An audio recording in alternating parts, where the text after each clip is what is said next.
Welcome to Getting Defensive Weekend Primer presented by Gridiron Ratings. I'm your host, JJ Wenner, and welcome to our post-combine IDP wrap-up. Tonight, we circle back on our IDP rookies and talk about how they measured up in Indy. Joining me tonight is the founder of Gridiron Ratings. You can find him on Twitter at NFL_DiMatteo. Jeff, how you doing, buddy? Man, I'm doing all right, JJ. How are you, man? Oh, living the dream. Had 2 weeks off. I'm ready to hit the ground running. Yeah, I know you haven't been here for a while. We had an episode with Brandon and I. I screwed up with a few of the buttons. I didn't know what the heck I was doing out here. It was a disaster. I couldn't replicate the JJ magic here. It was no good. Well, I was living my second life as a set designer and stage crew runner, and now I'm free again. So off we go. Now, before we kick off tonight, make sure that you like and subscribe below to allow us to continue pushing all of our great content out to you every week. Now, Jeff, let's kick off by tackling the IDP side of the recent NFL action. Now, just breaking today, the LA Chargers have acquired the services of edge Khalil Mack in a trade with the Bears. All LA gave up was a 2022 second and a 23 sixth. What does this do for the Chargers?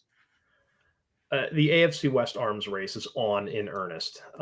This is obviously in response to Russell Wilson going to Denver. I'm sure these conversations have been going on for weeks with the assumption that Denver was going after Rodgers or Wilson or somebody. And once that trade went through, the Chargers said, hey, we're going to go get another guy. Go ahead. You want Russ? No problem. We're going to hem him in with Joe Bosa and Khalil Mack. So good luck. And, man, I think it's going to change the way teams block the Chargers. They still need a big fella inside because they don't stop the run very well. But, man, having those two guys screaming off the edges, that is nightmare sauce for any play caller. Yeah, absolutely. Even with Khalil Mack coming off a injury-plagued year, I mean, he was still well ahead of whatever Nwosu or Fackrell, gave Bosa off of the, opposite edge. What about the Bears? They're going to a 4-3 now. So Mack wasn't fitting in. He wasn't going to be that hand-in-the-dirt pass rusher. I think we're past that point in his career to kind of make that kind of a change. Robert Quinn is probably going to be out of there next. He won't be back. The Bears are going to use that second rounder, and they're probably looking ahead saying, hey, look, we feel like at that point in the draft, we can go ahead and grab a guy that's maybe going to be either probably a strong side linebacker. Maybe they go get a Mike, put Roquan on the weak side. Maybe they can find a 3 technique because they need to go get somebody that can play a dedicated 3, that defensive tackle position in a 4-3. And they don't really have that guy on the roster right now. And so there could be some of that. And I mean, that pick for the Chargers, it's not terribly early in the second, but I mean, there could be some guys there. I'm trying to think of like a good example. I mean, a Chad Mumma is a guy that could get mocked there pretty quickly. You can pair him up, let him cover tight ends and things like that while Roquan's running around blowing people up. It'll be interesting to see how they use the pick, that's for sure. What about Trevis Gibson? Do you think he steps into a starting D-end role? I know it was his, third year out of Tulsa? That's been getting bandied about on our Discord channel, right? So we had a bunch of guys kind of talking about that earlier. I think he has to survive the draft, right? We don't know what free agency is going to bring. It's going to be interesting to see where guys land. And every year, every draft class, we always see some unexpected players start to fall. And if you get one of those stud DNs, that, or maybe even D tackles, somebody that could push him into a rotational role, picked up early second, middle second, these are possible positions where they're going to go front 7. I would say it's not put in stone that he's going to be the guy. But if you've got him on your roster, he's certainly worth stashing, and I probably wouldn't sell him at the moment. You wouldn't get much for him anyway, so no reason to move him at this point. Now, you get some IDP head out there might try to give you a little something, but I'm probably going to stand fast and play the upside on that. And if he plays, he gives you something, but if he, it's going to be better than the late round pick you'd get if you traded him. Absolutely. I'd rather spend that late round pick on a rookie. Now, although moving to Seattle, the trade of Mr. Unlimited left many fantasy managers in shock. The move was also bookended by the release of Bobby Wagner. Now, Bobby and Russell both joined the team from the 2012 draft, right? Bobby was in the 47th and 75th pick was Wilson. I mean, I'm not going to try to sully the show with too much talk about the Dirty O, but what do you think the exit of Seattle's mainstays for the past decade means for the Seahawks defense?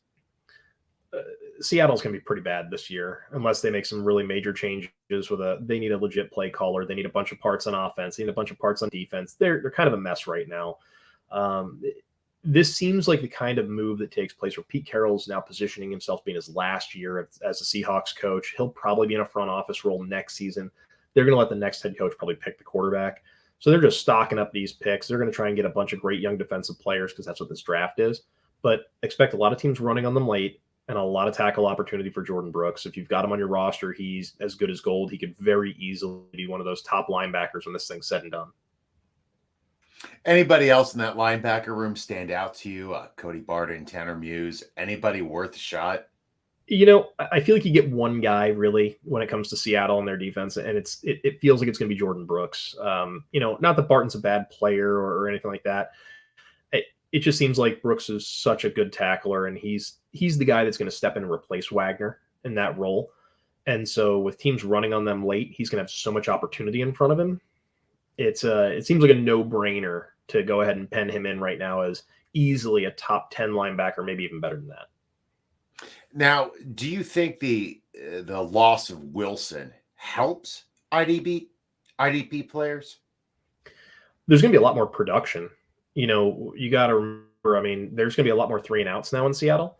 So if they're not able to stay on the field offensively, that's more minutes the defense is on the field. So that's more tackle opportunity. That's more pass deflection opportunities. That's more, turnover opportunities for guys like Jamal Adams, right? So I think some of your bigger time players, Brooks and Adams, they project to be very good assets now at linebacker and defensive back. Along the D-line remains to be seen if you get something there in terms of sacks, but the expectation is if they're going to be bad, teams are running on them more frequently, less pass rush opportunity. So I'm trying to leverage tackles here, and I'm looking at a guy like Jamal Adams. Some people might be scared off because he was banged up last year, and people might stay away from Seattle because they're just a craptastic team at the moment. But it seems like Adams and Jordan Brooks, those are guys, they're getting more opportunity now. We're going to see more tackles. We're going to see more of those impact plays. And it's going to kind of, I like to use Gary's term, production by default, right? So they're going to get more of that production by default and by virtue of them being a bad football team.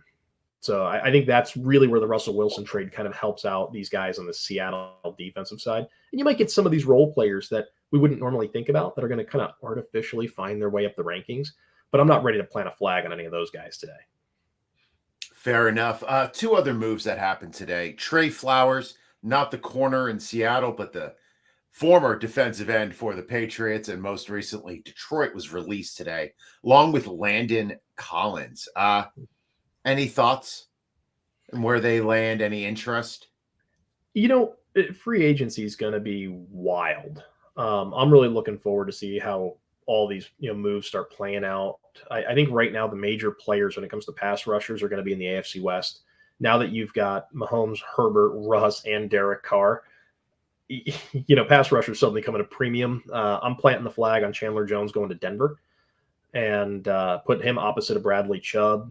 Flowers is a guy that probably had cheap enough by Kansas City and run him opposite of Frank Clark, potentially get some rotational pass rushers going that way. But all of these teams need to do something because I don't think any of those head coaches want to get into 41-39 shootouts every week against all their division foes. Could legitimately see 2 to 3 teams out of the AFC West in the playoffs this year. They're definitely loaded for bear, as we say in Pennsylvania. Well, any other news you want to touch on before we hit on these rookies? I think you pretty much covered it. I don't have anybody else immediately offhand. Well, then let's dive right in. Now, I always like to start talking, when I start talking about the combine, with the fast guys. I love speed, so where else to start but with the defensive line? Right? I feel like you got that backwards. If we're going speed, should we have gone defensive back? I don't know, sir, but all I know is that Devonta Wyatt and his teammate Jordan Davis posted a 4.77 and a 4.78. One's 305, one's 341. did they both secure solid day 2 draft status, or are they going to sneak into the back half of the first now? These guys are solid first rounders right now. Okay. But they're both locked in.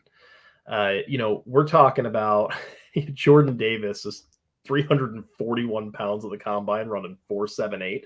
He was already a bit of a game wrecker. Like, this is a guy that kind of just acts like a bowling ball taking out the run game.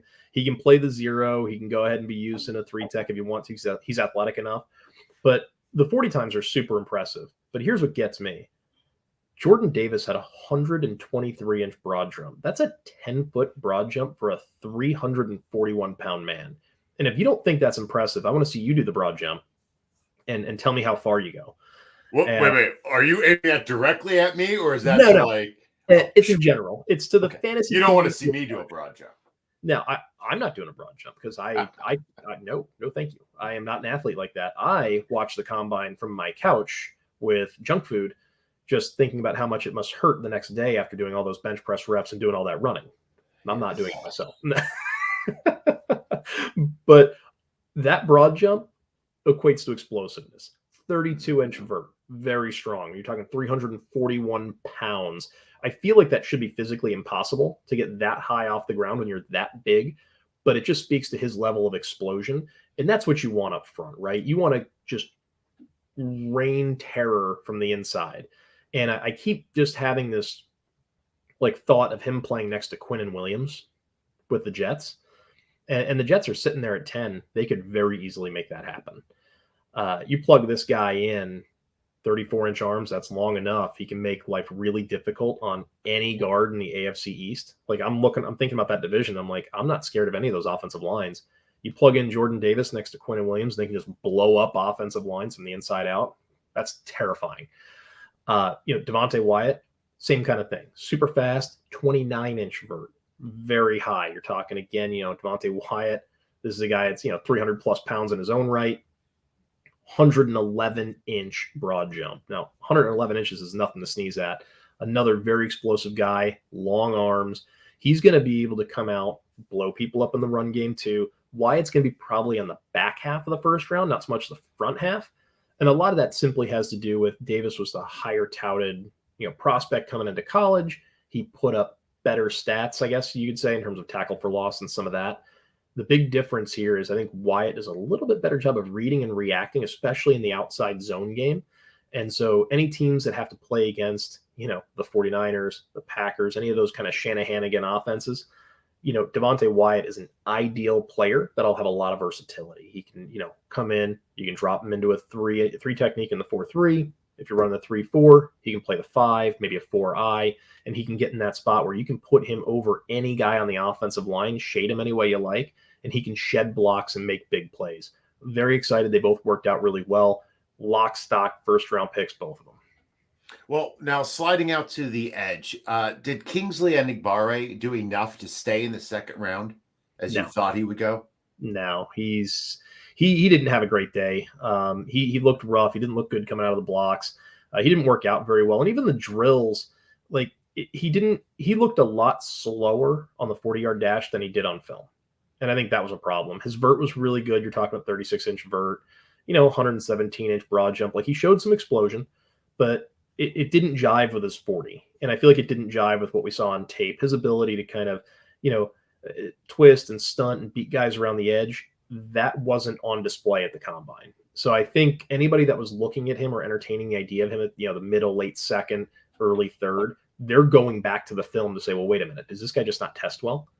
What's on the film? Let's check him again. And so he's going through a lot of recheck right now.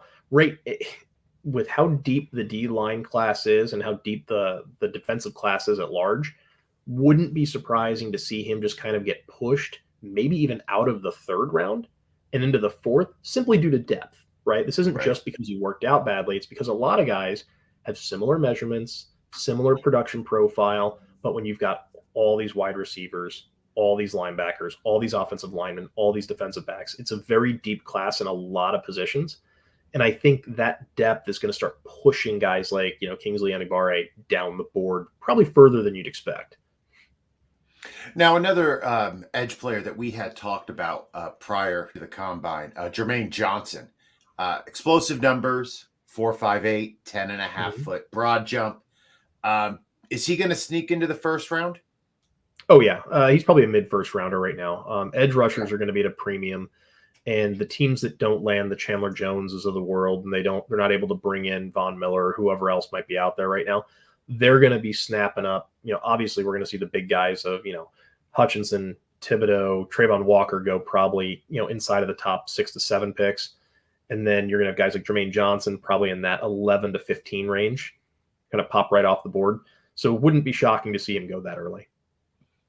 Any other edges that you wanted to talk about before we move on to linebacker?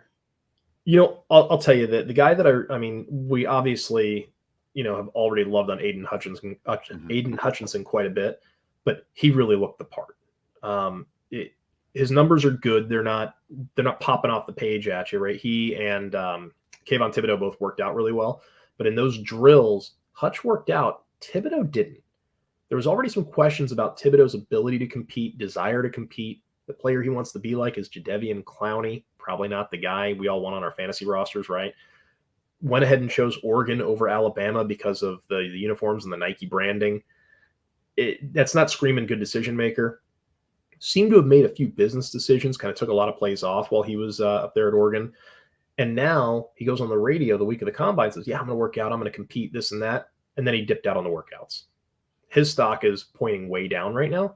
Not thrilled. I'm probably dodging him right now unless he slides really far in a rookie draft, because I have that feeling of a guy that he just isn't putting it all together upstairs.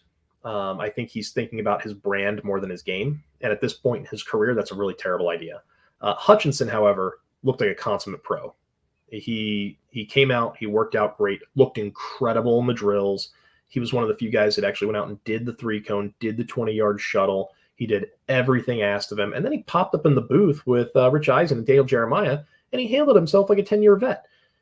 You can't ask for that kind of maturity out of a rookie, but he's already got it. We were already confident in Nick Bosa, and now I'm even more confident in that comp and his ability to step in and be an immediate difference maker. If you're sitting here in a rookie draft, I'm not afraid to take him right now in the first round, picks 8, 9, 10.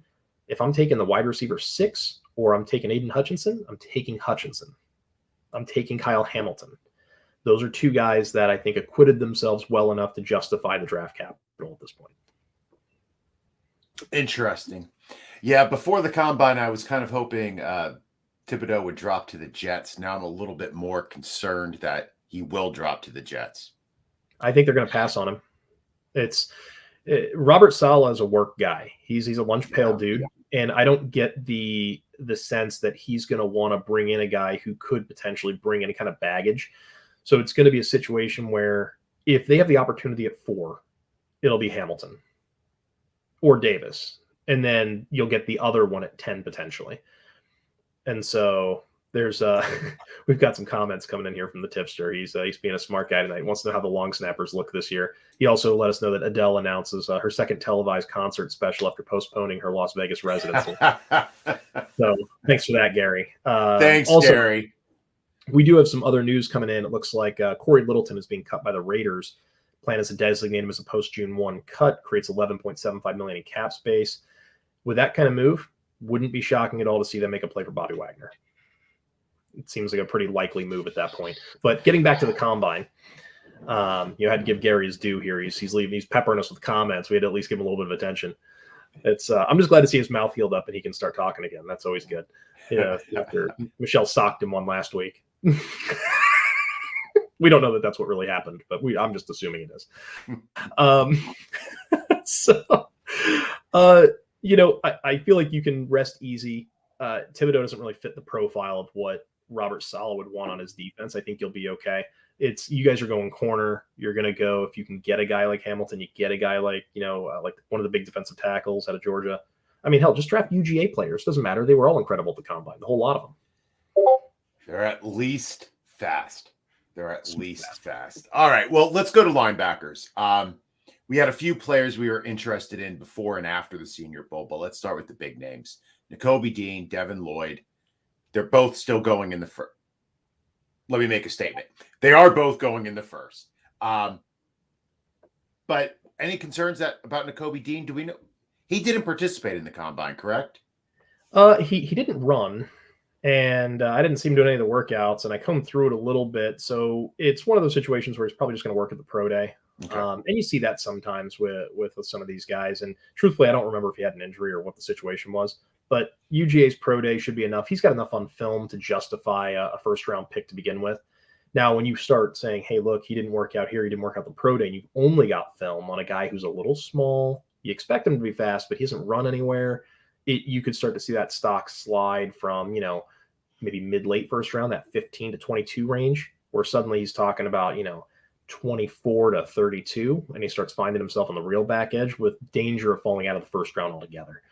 So I think Dean he'll work out at UGA, and it'll be great, and he'll look great. Devin Lloyd looked okay too. He ran all right, put up good times, and he benched well. He did all the things we expected him to do. I still have some concerns about Devin Lloyd in terms of how he's going to project to the next level. Real big tackler, definitely like him a lot for that. If he lands somewhere where he can go and just kind of be in a tackler kind of spot where he's just going to be able to have guys funneled to him to tackle, that's going to be ideal for him. He's not Fred Warner. He's not Darius Leonard. He's not going to go out there, make plays in the passing game and then make plays, in the run game. He just doesn't have that kind of quickness to make it happen at the NFL level. What about Quay Walker? He posted some solid numbers. Quay Walker's another guy, looks really good, right? So I just wonder if he's put enough on film for anyone to get excited about taking him any earlier than a mid-late second round pick. I struggled to see him as a first rounder when you consider the dearth of edge rushers, offensive linemen, and the needs of the team in the back half of the first round. A lot of those teams are going to be addressing edge rusher and linebacker in free agency if they have that need. And then offensive line is a really common theme for those teams in the back half. So I could very easily see him get pushed all the way down to that mid-late second round. Another solid player. He's going to be a good enough guy where, I was actually trying to figure out what my rookie rankings look like, earlier today. And I was struggling with it. I was trying to figure out, where do I put this guy? And here, I'll see if I can pull it up for you real quick. We'll get a little sneak peek on the blended offense IDP rookie rankings that are going to come out here very shortly. Let's see here. Let me get you a little Quay Walker. So I actually have him all the way down right now at linebacker number 9. Now, that's including guys like David Ajabo, Jermaine Johnson. They're listed as linebackers, Christian Harris, Damone Clark, Chad Mumma, Malcolm Rodriguez, Oklahoma State. All those guys are ahead of Quay Walker right now. I don't know that he's going to be the fantasy asset we want. He's probably a year or two away. Okay, what about App State's Demarco Jackson? You like Demarco? I do like Demarco. And this is a guy where he needs some seasoning, kind of like a Quay Walker, right? You need to be able to say, all right, well, can this guy step in and play right now? He has the athleticism. He can do it. I mean, he ran a 4.55. Guy's fast, right? Good enough vert, 33 inches. I was kind of hoping for a little bit more explosion there. I thought maybe he'd get to 36. So he's a little light on the jump, but I mean, hey, vertical jump's not really an easy workout. 125-inch broad. I'll take 10 feet from a linebacker. Guy who's 6'1", 233. That's pretty ideal size. Long enough arms in terms of being a linebacker. He covers well. I like the way he gets his hips around. He seems like a guy that could be a sub-package backer out of the gate, but I really want to see him read and react a bit faster to, especially outside zone plays. Got to work on that first step a little bit. And I think just some good coaching with a good linebackers coach, a place like the Giants, I think would be great for Demarco Jackson. Get him working with Wink Martindale. He's a guy that could kind of plug in, and when they finally get rid of Blake Martinez, he could be the guy that steps in for him. Last two gentlemen, Chad Mumma, you mentioned a little bit earlier out of Wyoming. Mm-hmm. At MathBomb on Twitter, his RAS has him at a 9.78. He tested very well. Oh, yeah. Very well. Where do you see him sneaking into the draft? He'll be a second rounder. And I wouldn't be shocked if he went in that early mid-second round area, somewhere between like the 8th and maybe 15th or 16th pick there in the second round. Really helped himself. This guy has prototypical old school size. He's 6'3", 239. He's built like Luke Kuechly, if that gives you any kind of indication of what he looks like from a body standpoint, right? And you're talking about a guy with a 40-inch vertical leap. So if you're going to tell me I've got a linebacker that can cover the center of the field and cover two, he can take that deep mid while the safeties are split to the hashes, and he's got a 40-inch vert. There's no tight end that I'm worried about him matching up against. 129-inch broad jump, guy's extremely explosive. Even ran the 3-cone and 20-yard, and a lot of guys didn't run it this year. I like to put those two numbers together and see what kind of the sum total is. I want guys around an 11. He came out and he gave us an 11.34, I believe it was. Mm-hmm. So he was just a shade over the 11 mark, but I like 11 for running backs and wide receivers. This guy's a linebacker. That's quick. I'll take it. That shows functional game speed. I really love it. He's going to be a guy that's going to come out and play really well. That's what I like to hear. Any other linebackers we talked about? Brian Asamoa was the only other one we really mentioned in our previous pods. Yeah, Brian Asamoa, he was a guy that came out and ran really well, 4.56, and we expected that because he's a little smaller, 6 foot, 226, kind of has that same kind of a Nakobe Dean sort of a build and kind of measurement profile. So I expect him to be, a guy who's functional, he's fast enough. He's going to get drafted and play special teams in year one, but you can taxi squad him on your rookie drafts, and you're probably able to get him in, the 4th or 5th round potentially. When guys start taking stabs at, dart throw players, 36-inch vert. You're talking about over a 10-foot broad jump, ran a 4.56. Like, give me that guy all day, because he's got the athleticism, right? Kid can play. And now it's just a matter of, is he a reliable enough tackler? And he can develop that on special teams. And that's where we'll see him kind of make some hay. And then maybe in a year or two, he finds his way into the starting lineup. All right. Any other linebackers you want to hit on? I got one guy that we haven't talked about at all this offseason, but I have kind of quickly fallen in love with. And that's Malcolm Rodriguez from Oklahoma State. It doesn't really have prototypical size, 5'11", 227. Would not be shocked in the slightest if this guy gets drafted by somebody and they make him a strong safety. Ran a 4.52. He's got a nearly 40-inch vert, 10-foot broad jump, super explosive guy. He played quarterback in high school. He was a defensive back also, so he has some defensive back in his background. He's put on 20-some-odd pounds since he's been at OSU, but what a lot of that's been is he cut down a ton of fat, added a bunch of muscle. The guy he's not quite an Adonis, but he's getting real close. Really, really like what I saw when I flipped on the tape. I went ahead and I like everybody else, the tape, flipped on YouTube here to see how many games I could find with him in there. And the guy is just a magnet for the football. He's all over the place making plays. Doesn't have the production profile of like a Devin Lloyd or one of those guys, but he makes the plays that he's able to make within the scheme that they run. And so I was very excited about what I saw. I saw a guy that had good nose for the football, fluid in coverage, athletic enough. When I saw his measurements, I was kind of excited about him because you're talking about good explosiveness on the broad jump, good vertical. He's fast. He's got it in his profile that he can cover. If he gets moved to strong safety and you're sitting there and he has dual designation on Sleeper or one of these other apps, he becomes a screaming value because he could step in year one, year two, he could be playing right away. He's not going to come in and dominate year one, but if he comes in as a strong safety, learns the position, gets with a good defensive coach, he could very easily become a guy where you're like, well, he's got linebacker and DB designation.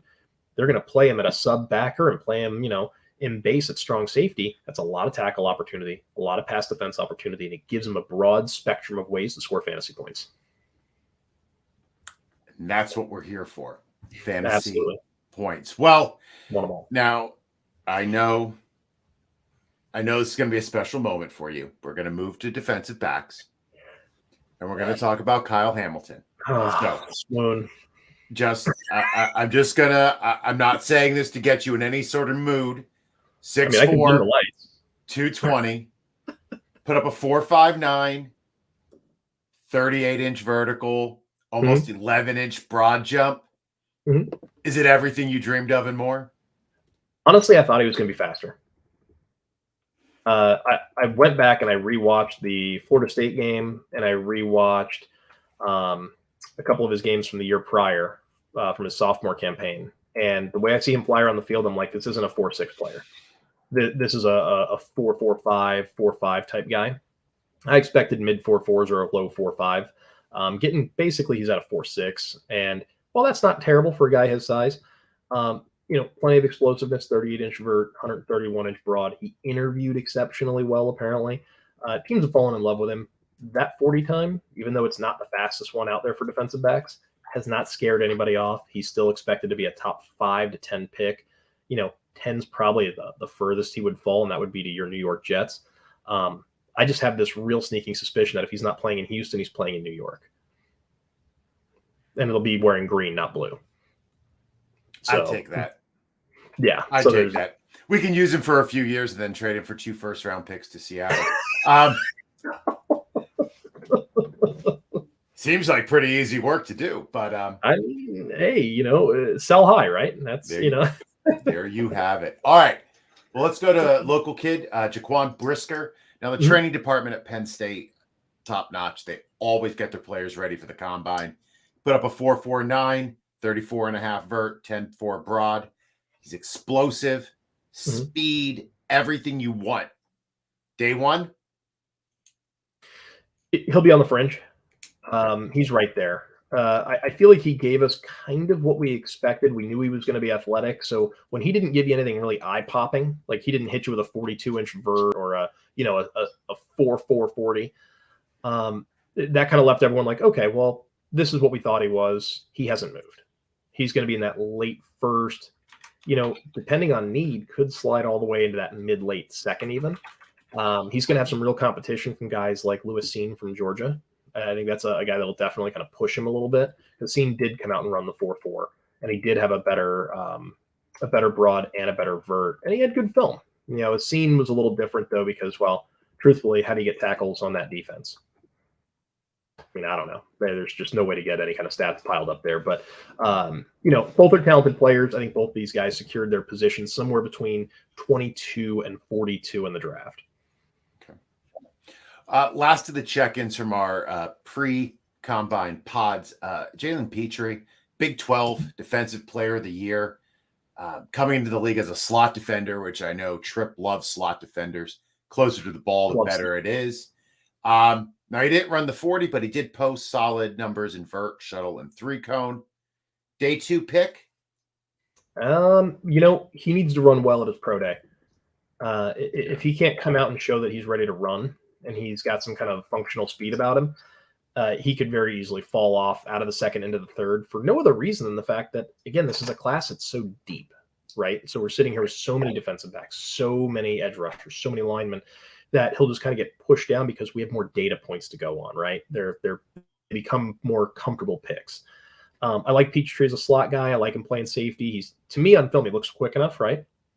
But yeah, he's going to come in as a slot guy. He might be a third safety, but needs to definitely work out well at Baylor's pro day. Kind of a stay tuned grade on that guy right now. Some other DBs who showed up. Sauce Gardner tested very well. I'm hoping the Jets get him. We could use a cornerback. So good. Tariq Woolen, 4.26. Real fast. I don't know that that's going to translate to a high pick. So yeah.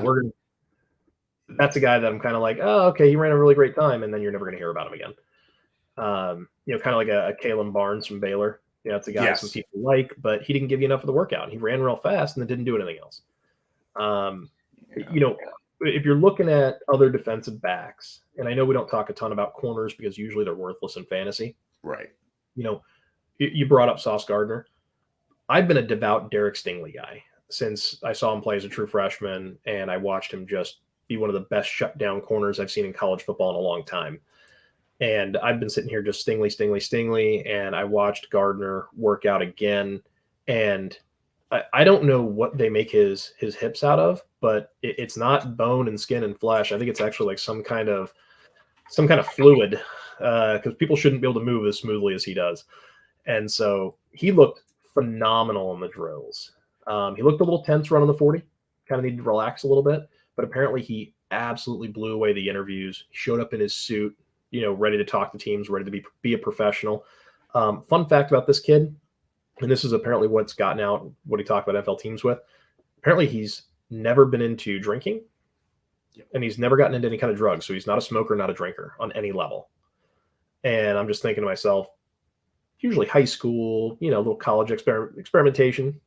That kind of thing happens, right? Apparently, this kid's as clean as a whistle, and he's hyper fluid, great ball skills. He's very long and lean. He's exactly what you look for in a cover corner. Does really, really well, in terms of man press. He can go ahead and get his arms on you, and he's long enough to really disrupt any route. If you happen to be in a league where you have corners and you're going to start one, I have no reservations about drafting this guy reasonably late in your rookie draft. Sitting on him for 8-10 weeks, let him pile up some numbers when quarterbacks try to test him and he makes them pay. And then when his value starts to peak, kind of like we saw with Surtain last year, sell him. Sell him for 2 rounds higher than you drafted him in and keep it moving. And you could be able to do the same thing with some other corners, but you can probably get every other corner in the last round of your draft. Yes. Or off the waiver wire about 5 weeks into the season. Absolutely. Unfortunately, with corners. Last guy I kind of wanted to mention, only because of his numbers were just so shocking to me. Zion McCollum out of Sam Houston State. 4.33, 39.5-inch vertical, 11-foot broad, 3.94 shuttle. So you talk about his combined shuttle and 3-cone. He was at under 10.5 combined. That's fast. Yeah, athletic freak. Any chance, he's good. I mean, he has some film. His film looks okay from Sam Houston, but competition is... It's Sam Houston. It's going to be really hard to figure out if he's for real. Like, is he one of these guys that's... Because you get a lot of these guys, Vernon Golston's the guy that comes to mind for me. I'm that old that I remember Vernon Golston coming out. And I know you're a Jets fan. I'm sorry. I have a ironic Vernon Golston jersey right in my closet. I didn't know that, but I'm still sorry. It's okay. It happens. He hit every measurement. The guy was incredible. He had a little bit of film, played at big school. He did all the right things. And then he shows up and he was junk. I worry about these small school guys that blow it out of the gym. He looks great, right? All the measurements are incredible. But then it's like, why wasn't he playing at Alabama? Is it between the ears? Does he have legal trouble? Like, what's going on in the background with this kid? I'm not getting hyped about him unless there's a team that says, hey, we love this kid and we're going to take him on day 2. And, everything else be damned. We want the measurements. If somebody takes him that early, they're going to want him to play. Maybe that's when I'll change my tune and invest. It's got to go to the Raiders, right? Well, spoiler alert, he's not even going to be in the rookie draft guide. So no, he won't be. That's just letting you know kind of how low he is right now. He's not making the top 86. But man, workout warrior. He'll be 60, really good at CrossFit. He's really good at CrossFit. He could probably do CrossFit. He should do CrossFit, or just be a long-time special teams player. And he could be. Maybe he turns into a return maven. Like, who knows? And, we'll need to see more of his film. But again, when you're watching stuff at Sam Houston, if he's the best player on the field, what does that really mean? He should be. Exactly. With those measurements, it's like the fastest kid at a Pee Wee football game, right? You hand him the ball, you let him run, and that's it. It's, that's what it should be for him. So if he's not the most productive guy, most incredible guy on the field, I don't know what to tell him at that point. I'm with you. Any other DBs we want to talk about here? Not until after the draft. The trouble with DBs is that it's going to be, you get 2 or 3 a year safety wise that maybe are worth something. And this year it's going to be at Hamilton, right? He's one. That's the guy. And then after Hamilton, you're like, okay, well, I'm starting to really like Lewis Seen. I really loved what he did at the combine. The measurements looked good when I went back and watched him on film. And I was like, well, where's his production? I started watching. I'm like, well, it's not his fault that Nakobe Dean and, Quay Walker and those defensive linemen and Trayvon Walker and Darian Kendrick and all these other guys are making plays. Like, you're on an all-star team. What are you going to do? And you're only getting scraps when you're at the back. Exactly. And so, I look at Seen and I'm like, hey, you know what? This is a guy that can play. Somebody's going to take a risk on him. He's going to ball out in the preseason. Hey, thanks, Matty Daddy. Appreciate you, brother. IDP to the moon, my man. I love Matty Daddy. He's always got such great content too. If you haven't checked out his YouTube channel, you got to. I love Matty. That's my brother. And so, but yeah, love Lewis Seen. I think he has a phenomenal skill set, and those measurements just kind of confirm a lot of what's on film, but you have to really watch it a few times. When I was watching Georgia's defense, he wasn't the standout because I kept running into Nakobe Dean and Trayvon Walker and the defensive linemen. And when I saw the workout numbers, I was like, well, wait a minute. Let's go look at this again. Let's watch scene. And he's always around the football. It's just a matter of teams didn't go at him. And I think that might be more telling than the numbers on the stat sheet. So in the NFL, safeties get production. He could be a guy that's a sneaky value. All right. Well, any final thoughts, sir? I mean, final sounds really sad. I don't want my final thoughts. I mean, that's true. I got a lot to live for here. I got any temporarily significant ideas in your head? Nothing else for the combine. I'm very excited about free agency getting ready to start. Kind of looking at a few of these guys and a few teams in some situations, and I'm just waiting to see Chandler Jones sign with the Broncos. That's the one I want to see. Not that I care about the Broncos. I don't love the Broncos. They're not my favorite team. I don't really care about the AFC West. But I think that if you're going to go all in and get Russell Wilson and you got all those weapons on offense, I'm not going out to bring Von Miller back. I want Chandler Jones. I don't want a guy who's going to give me 6 productive games at the end of the year. I need a guy that's going to help me from week 1 to week 21. Go ahead and get me Chandler Jones, even if on a 1 or 2 year deal. Let him and Bradley Chubb work together to make quarterbacks' lives insanely difficult. So that's what I'm hoping for. All right. Well, you can find him at NFL_DiMatteo on Twitter. Ladies and gentlemen, I'm at JJ Wenner on Twitter. Thank you, Jeff, for coming on tonight. Thank you to everybody for tuning in. Maddie Daddy. Gary, thanks for razzing us. I hope we didn't talk about too much dirty O for him. But thank you, everyone, for tuning in. Make sure you tune in to Gridiron Ratings and Getting Defensive every week for your off-season content. There's a lot of good things on the way. And remember, your path to the title starts with Gridiron Ratings. Have a good night.